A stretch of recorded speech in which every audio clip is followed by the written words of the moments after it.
Voici les 3 principales raisons pour lesquelles Kylian Mbappé est aussi nul actuellement.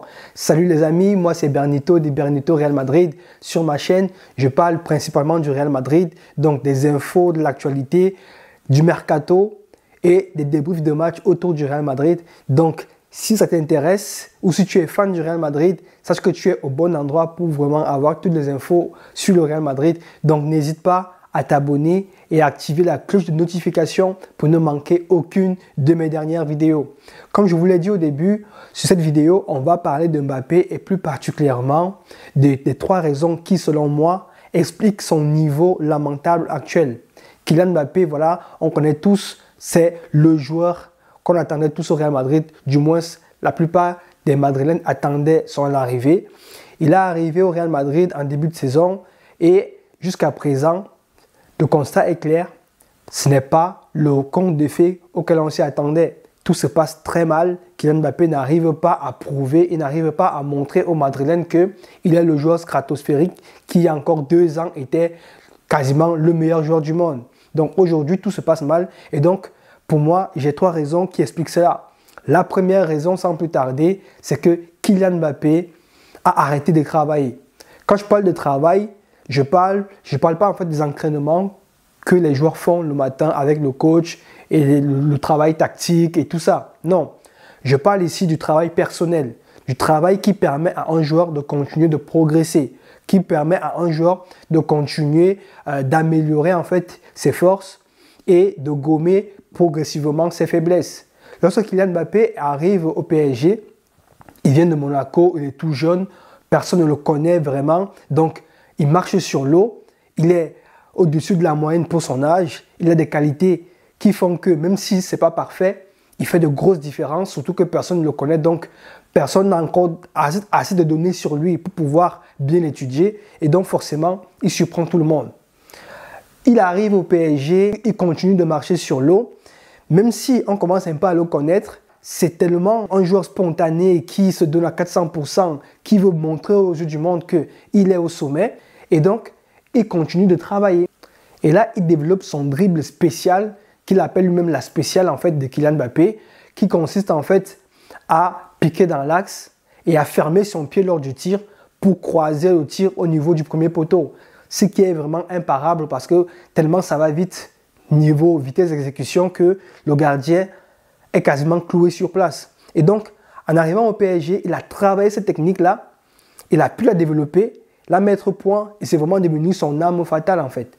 Sauf que, après cela, il a tellement atteint un niveau où c'était facile pour lui en Ligue 1 qu'il a arrêté de travailler.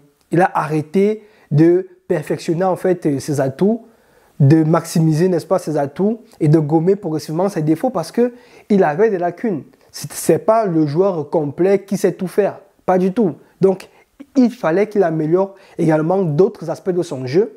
Mais comme c'était trop facile pour lui, il ne l'a pas fait. Et aujourd'hui, on le constate bien en fait. C'est un joueur qui a 2 dribbles à tout casser. C'est-à-dire que lorsqu'il arrive en 1 contre 1, c'est soit il fait un passement de jambes, soit il fait une feinte de corps avec un crochet intérieur ou extérieur par la suite. Et donc, vu que tous les défenseurs maintenant le connaissent, les gars travaillent des tactiques de jeu avant le match, ce qui fait que lorsqu'un défenseur, même lambda, défend sur lui, il suffit d'avoir bien travaillé la tactique et c'est facile en fait de le stopper. On l'a encore vu depuis le début de saison, il n'arrive pas à faire de vraies différences en fait en 1 contre 1 parce que en Espagne, les gars le connaissent en fait. Les défenseurs, même lambda, arrivent à le stopper parce que c'est assez simple. C'est un joueur qui est stéréotypé dans son jeu. Lorsqu'il arrive en 1 contre 1, il a un seul dribble ou 2 et c'est facile parce qu'on sait déjà en fait la sortie de son dribble. Donc même s'il fait ses grimaces, à la fin on sait où il va aller et c'est là qu'on l'attend en fait, tout simplement. Il n'est pas comme un Rodrigo ou bien comme un Vinicius ou encore comme par exemple un Jérémy Doku qui adapte en fait son dribble par rapport à la situation. Et c'est comme ça qu'en avançant, un ailier doit faire en fait tout simplement, c'est-à-dire adapter son dribble par rapport à la situation. Et ça veut dire également avoir plus d'un dribble dans son sac en fait. Donc avoir plus d'un dribble dans sa palette technique. Sauf que Kylian Mbappé n'en a pas plus que ça. Il n'en a que 2. Et ce qui le rend forcément limité, dans les options qu'il peut avoir lorsqu'il est à 1 contre 1. Donc ça montre vraiment à quel point le joueur depuis le PSG n'a pas du tout progressé. Il n'a pas du tout progressé, au contraire même il a régressé à ce niveau-là parce que lorsqu'il était avec Neymar, il essayait de copier un peu Neymar, donc ça le forçait des fois à tenter des dribbles et tout, à tenter des gestes qu'il ne faisait pas avant. Et des fois il les réussissait et voilà, donc ça le forçait en fait à apprendre des choses. Mais sauf que voilà, et vu que dans son esprit, il a atteint un autre niveau, il a arrêté de s'entraîner et donc on constate vraiment ses lacunes à ce niveau aujourd'hui. Donc pour moi, clairement, c'est la première raison pour laquelle il est aussi lamentable, c'est qu'il a arrêté de travailler sur ses forces et sur ses faiblesses. Donc aujourd'hui, il a beaucoup de lacunes, contrairement à ses coéquipiers, surtout en attaque au Real Madrid, qui sont à l'aise techniquement. La deuxième raison maintenant qui explique pourquoi Kylian Mbappé a ce niveau lamentable aujourd'hui, c'est qu'il est égoïste et il ne joue pas en équipe. On l'a vu depuis le début de saison au Real Madrid, n'importe quel joueur intelligent qui a d'autres qualités que courir et tirer, sait très bien que quand c'est compliqué, tu te mets au service de tes coéquipiers. Tu essayes de te fondre dans la masse pour, n'est-ce pas, si tu n'es pas capable de marquer, permettre à tes coéquipiers, eux, de marquer en fait. Au moins cela, tu auras une utilité dans le jeu. Sauf que Kylian Mbappé aujourd'hui, je suis désolé, mais il n'a pas d'utilité dans le jeu. Honnêtement, on peut le remplacer. Ça ne change absolument rien au niveau actuel du Real Madrid qui est lamentable. Il n'apporte rien de plus parce que justement, il est à l'écart des autres en fait. En fait, c'est lui et les autres suivent.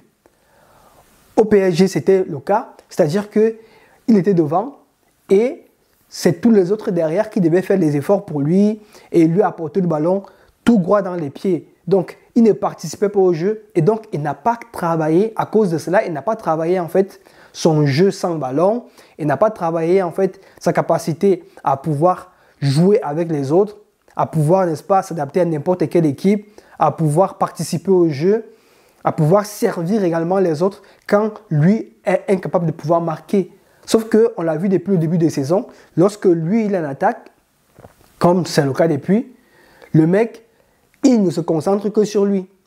La preuve encore, la dernière action lors du dernier match contre l'Athletic Bilbao, il se retrouve sur le côté gauche, tout le monde est dans la surface de réparation et le mec veut dribbler 2 joueurs et pourtant il peut faire soit une passe en retrait, soit tenter un centre. Lui veut absolument rentrer dans la surface de réparation, soi-disant, je ne sais pas ce qu'il veut prouver à qui, et pourtant, clairement, il a été en échec du début jusqu'à la fin du match.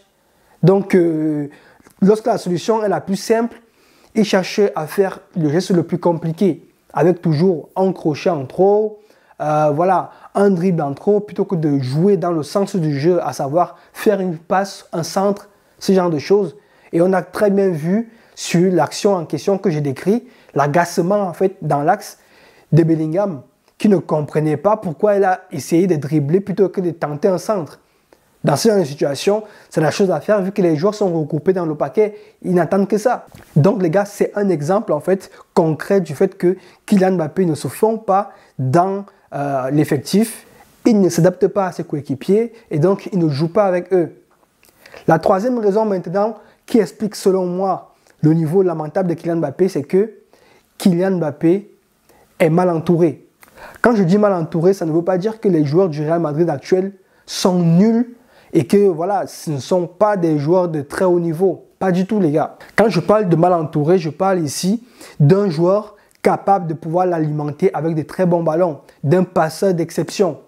Je prends un exemple simple. Lorsqu'on regarde dans toutes les équipes dans lesquelles il a joué, c'est-à-dire à Monaco, au Paris Saint-Germain et en équipe de France, lorsqu'il a brillé, il a toujours eu auprès de lui ou derrière lui un passeur d'exception. Ce joueur-là qui a la vision de jeu, qui a la créativité nécessaire pour pouvoir, n'est-ce pas, se frayer un chemin dans la surface de réparation et lui déposer le ballon quasiment dans les pieds, dans le bon tempo, au bon endroit. Il a toujours eu ce joueur-là, en fait, à côté de lui. Ce qui faisait que, grâce à ce joueur-là, ça permettait, en fait, de compenser ses lacunes. Ça permettait de gommer ses défauts dans le jeu. Et lui, ça lui permettait de briller. Sauf qu'au Real Madrid, en fait, il n'y a pas ce joueur. À Monaco, par exemple, il y avait un Bernardo Silva et d'autres joueurs également qui avaient une très bonne qualité de passe lorsque celui-ci brillait, ce qui faisait qu'on arrivait facilement à le trouver en profondeur. On le servait toujours dans le bon timing et grâce à sa vitesse, il arrivait à faire des différences. Pareil au Paris Saint-Germain, il était très bien entouré. Il y avait des Verratti, il y avait des Neymar qui avaient une qualité de passe, qui avaient, n'est-ce pas, cette faculté de créer dans les actions, qui avaient cette faculté de porter le ballon, de dribbler 1, 2, 3 joueurs et de lui délivrer le centre ou la passe qui va bien dans le bon timing pour faire la différence. Pareil, en équipe de France, il y avait des Paul Pogba, il y avait des Griezmann, lorsque Griezmann était Griezmann, voilà, qui délivraient des passes, des caviars au bon endroit, au bon moment, dans le bon tempo. Sauf qu'au Real Madrid aujourd'hui, il n'y a pas ce joueur-là. Il n'y a pas ce joueur d'exception qui a cette qualité de passe-là pour le servir au bon tempo, au bon endroit. Ça arrive de temps en temps par match, de manière, comment dire, hasardeuse, qu'ils reçoivent une très bonne passe d'un joueur. La preuve en est le but qu'il a marqué contre Getafe, où Bellingham lui sert un ballon en profondeur dans le bon timing, avec le bon effet, avec le bon dosage pour qu'il puisse récupérer ce ballon facilement et se mettre facilement en position de tir. C'est tout juste ça en fait. Et ce joueur-là n'existe pas au Real Madrid actuellement. Toni Kroos est parti. Modric n'a plus ses jambes de 20 ans et donc ne peut plus jouer tout un match entier. Il n'a plus le cardio nécessaire pour pouvoir jouer des rencontres très compliquées au tout début. Et donc, forcément, il lui manque en fait ce joueur-là. Il manque en fait ce joueur-là. Et même si les autres joueurs autour de lui sont très forts, ils n'ont pas en fait cette qualité de passe, cette vision du jeu qui permettra à Kylian Mbappé de recevoir les ballons au bon timing et qui permettra également de gommer en fait ses défauts. Il n'a pas la possibilité de jouer comme un Vinicius ou bien comme un Rodrigo qui n'hésite pas à descendre, récupérer des ballons très bas et à faire des différences parce que lui n'arrive même plus à faire des différences. Donc, il ne peut pas en fait se procurer des occasions tout seul. Il a besoin vraiment qu'il y ait un joueur, un meneur créatif qui puisse éliminer des joueurs et lui servir des ballons dans le bon tempo en profondeur. Donc les amis, voilà selon moi les 3 raisons principales qui expliquent son niveau lamentable actuel au Real Madrid. Dites-moi en commentaire si vous êtes d'accord avec moi ou pas par rapport à cette analyse-là de la situation de Kylian Mbappé. Si ce n'est pas le cas, n'hésitez pas à me donner vos avis, à me donner vos idées en commentaire. Je n'hésiterai pas à répondre, n'est-ce pas, à toutes vos questions et à toutes vos remarques. Et également, si la vidéo vous a plu, vous savez déjà quoi faire. N'hésitez pas à liker, à partager, à vous abonner. On approche bientôt la barre des 1000 abonnés, les gars. Et je compte sur vous pour atteindre cet objectif. Vous savez très bien que sans vous, il n'y a rien de tout ça. Donc, n'hésitez pas à matraquer la barre des likes, des abonnements et des commentaires. Et moi, je vous dis à la prochaine et portez-vous bien.